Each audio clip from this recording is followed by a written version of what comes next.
मरहले शौक के दुश्वार हुआ करते हैं, साए भी राह की दीवार हुआ करते हैं। वो जो सच बोलते रहने की कसम खाते हैं, वो अदालत में गुनहगार हुआ करते हैं।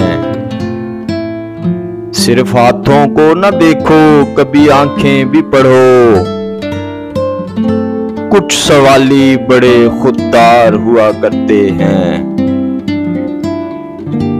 वो जो पत्थर यूं ही रास्ते में पड़े रहते हैं, उनके सीने में भी शाहकार हुआ करते हैं। सुबह की पहली किरण जिनको रुला देती है, वो सितारों के अज़ादार हुआ करते हैं। जिनकी आंखों में सदा प्यास के सेहरा चमके,